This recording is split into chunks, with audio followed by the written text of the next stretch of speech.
All right, let's dive in. There's this really fascinating research project out of Thailand's Arsam Silp Institute, and it's making us rethink the whole purpose of higher education. It all boils down to one single fundamental question. I mean, it seems simple, right? But the answer is changing, and fast.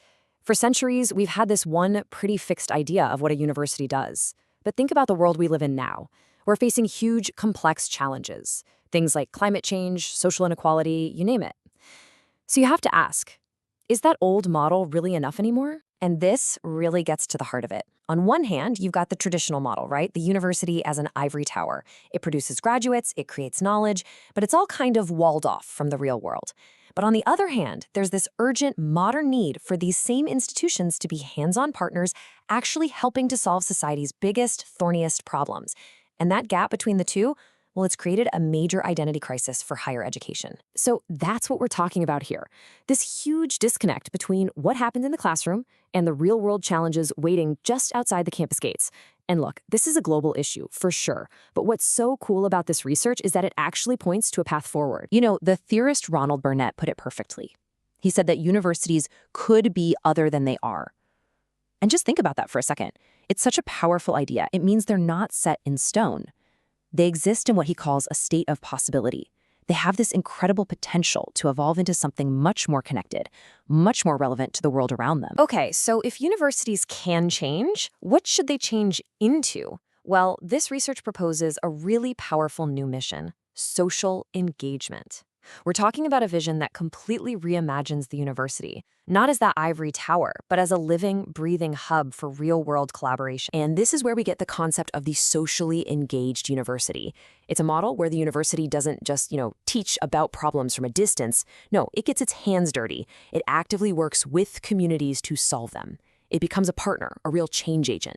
So the Arsam Silp Institute decided to put this whole idea to the test with a groundbreaking project, and they created a practical, hands-on toolkit for making this transformation happen. And this is where things get really practical, which I love. The project came up with this 4-part toolkit. Think of it as 4 social innovations, all designed to turn basically any educational institution into a kind of social lab. So let's break them down, one by one. All right, tool number 1, the contemplative arts process. Now, don't let the name fool you. This is not just an art class. It's a really clever tool for mobilizing communities from the inside out. It uses art and local culture to build what the researchers call inner strength. It's all about connecting people back to their own identity and their own cultural values first. So how does it work? Well, it follows this 4-step cycle that's rooted in contemplative practice. First, you start with just being aware of the present moment. Next, you move to seeing things clearly, just observing them as they are, no judgment. And out of that clarity, that's where effective action comes from. And then you just keep at it with consistent practice. It's really about building that foundation for change inside a person before you do anything else. And the impact? It's truly profound. Just look at this quote from a community elder in Rayong province. By creating these spaces where elders could share their stories, their wisdom, this process actually restored their social status. It made sure their knowledge didn't get lost. It turned them back into wisdom teachers for their own communities. I mean, how powerful is that? Okay, on to tool number 2, the Community Classroom Mechanism, or CCM. Now, if that first tool was all about building inner strength, this one is about building the structure for working together.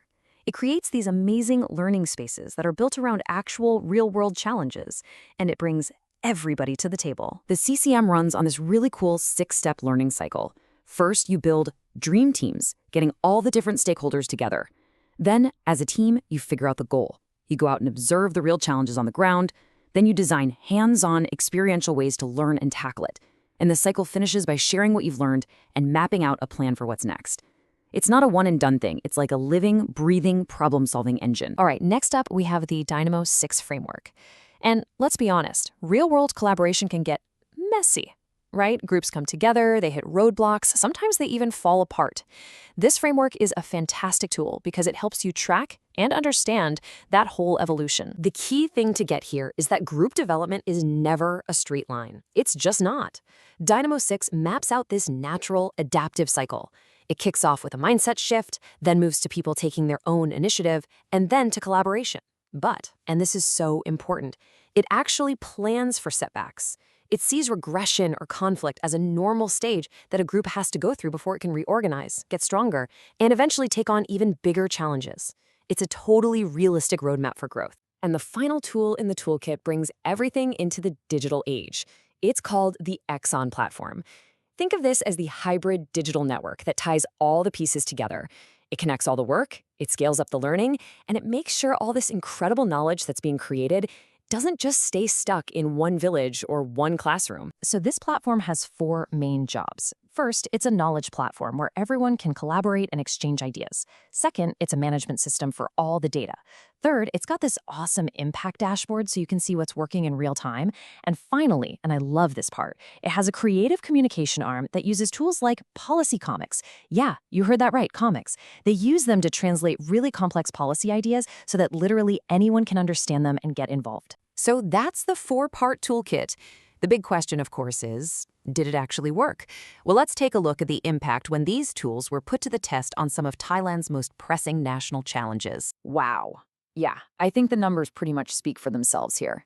In just its first year, the project ran almost 100 different activities. It directly engaged over 2,500 people on the ground and reached more than 14,000 learners online. So this was not some small little experiment. We are talking about engagement at a massive scale. And you can see exactly how these tools were applied in the real world. For example, in Maha, Sarakham, they used the community classroom model to tackle the problem of salty soil and ended up creating new community markets. Over in Rayong, they used the contemplative arts process to address an aging society by setting up intergenerational classes led by elders. And in Nong, Khai, they built collaborative teams to co-design new solutions for water management. And the key in every single case, the university acted as a facilitator, not a top-down director. So when you step back and look at all this, what does it really mean for the future of the university? Well, what this project gives us is a powerful, proven model for how higher education can completely redefine its purpose and become a true partner in building a better society. And this final thought from the research really just sums it all up perfectly. Real transformation, it isn't about just renaming a few programs or launching a new community outreach office.